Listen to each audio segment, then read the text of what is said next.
Hello viewers, 4DIYers here with another tutorial video for everyone. In this particular video here, I'll be doing a demonstration of how to wire trailer lights.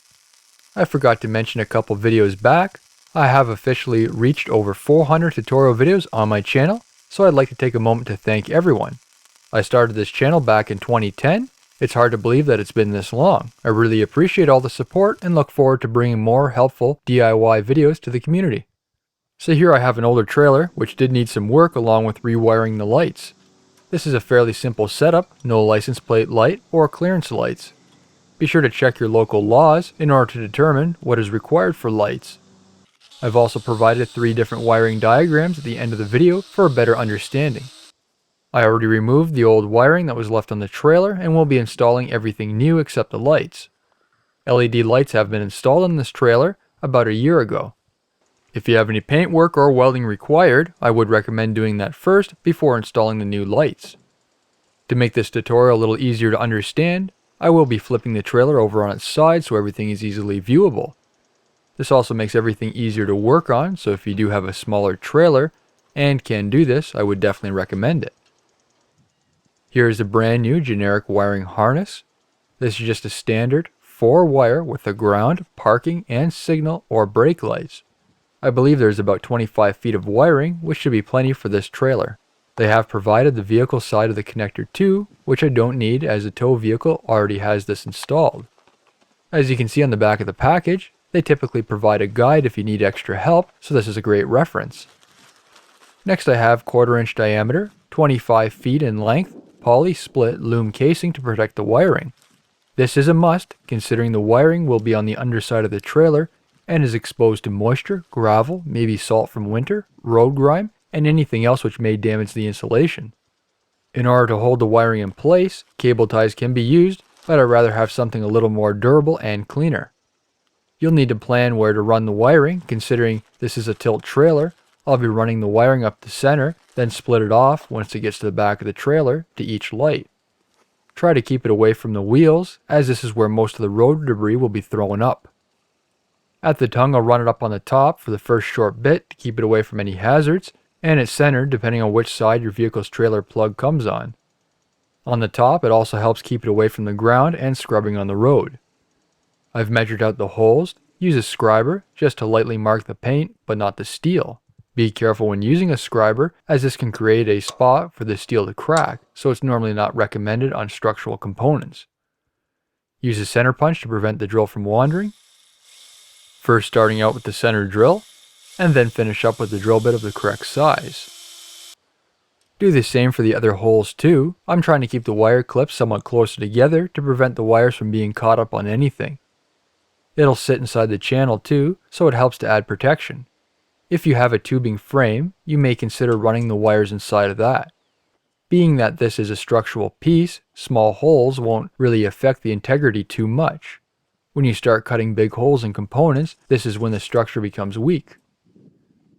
After that, I can run the wiring along the side of the tongue, as the top of the tongue goes against the bed. The wiring will also need to clear the lock for the tilt.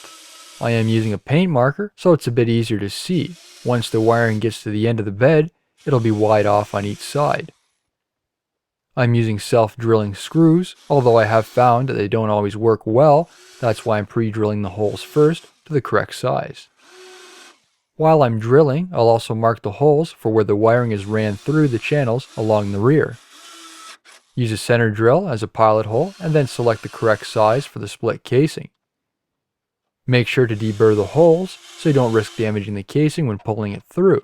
Just use a larger size drill bit or a step drill and turn it by hand. Now tape the trailer wiring together at about 16 inches spacing. This helps keep everything organized and makes it easier to insert in the split casing. Do this for the full length until it's wide off at the end of the bed.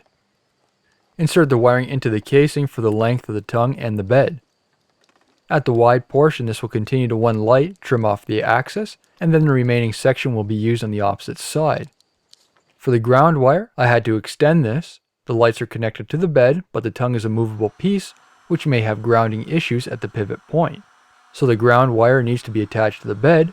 If you do not have a tilt trailer, then the ground wire can connect to the tongue instead. I soldered the extension, used adhesive-filled shrink tube to protect it from moisture, and matched the existing 18-gauge wire.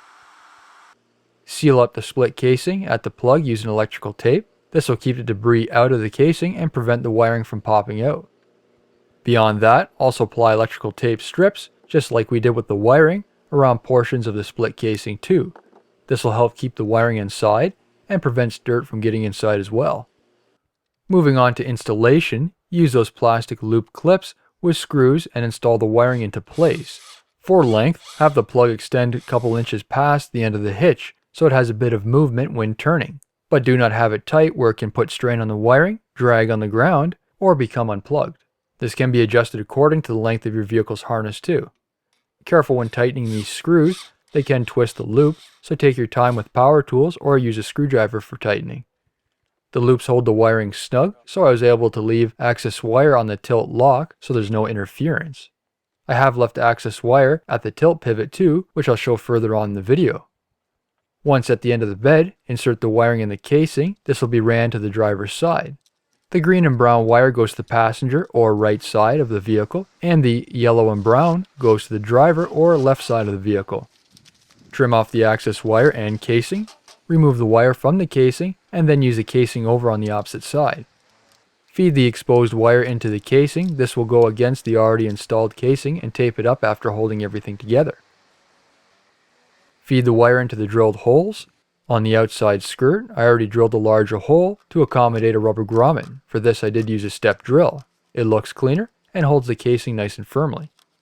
For this, I'll be soldering the wires instead. You can use waterproof connectors too, it's your choice. As mentioned before, this trailer does have LED lights installed.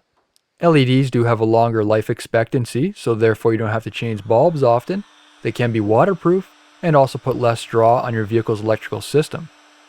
Again, the wires are taped up with the casing. Yellow is for the left turn signal and brake light, and the green is for the right turn signal and brake light. The brown, on the other hand, is used for the parking lights. I'll include a diagram at the end and add if you want to install clearance lights too. Turn signals and brake lights should be brighter illumination, and parking lights or clearance lights should be a dimmer illumination. Now for the wiring casing. It has been cut longer, especially the casing, since there will be a few inches of wire coming from the lights. So the casing will help protect the light pigtails too. The reason for longer wire is that if anything needs to be adjusted in the future, we do have an extra 6 inches, which is for any modifications. Perhaps you want to add clearance lights, extend the plug length at the tongue, change out the lights, or whatever else you may need more wire for.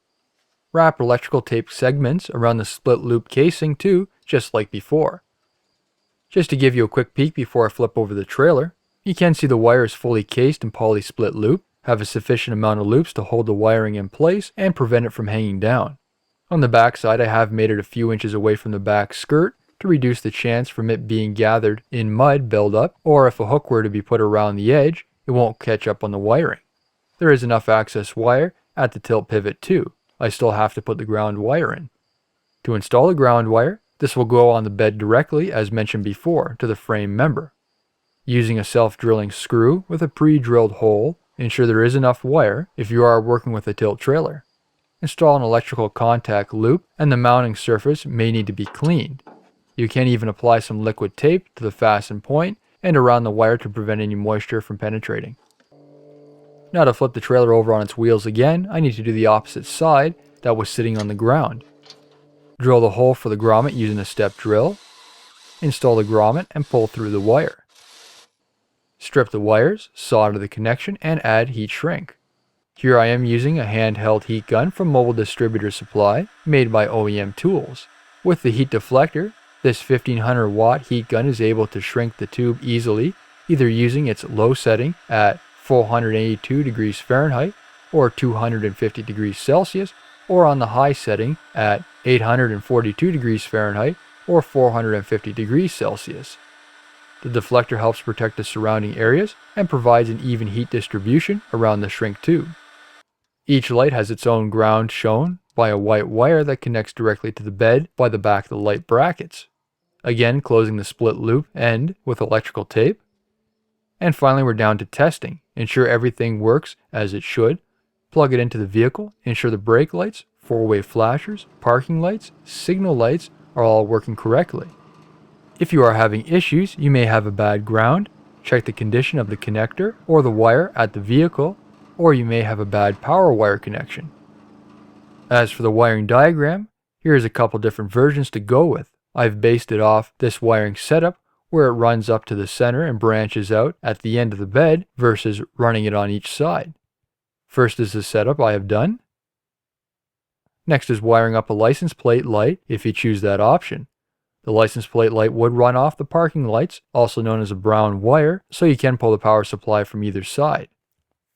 And the third diagram using clearance lights. One clearance light on each side, and then one larger one at the back of the trailer. These two would run off the brown or parking light wiring, same as a license plate light. If you want to install a license plate light, then just run another extension from the clearance lights. New videos are released every Monday and Friday, so be sure to stay up to date with my latest video schedule by hitting that notification bell on my channel homepage. Don't forget to leave a comment below letting me know what you think of my tutorial. Thank you for watching.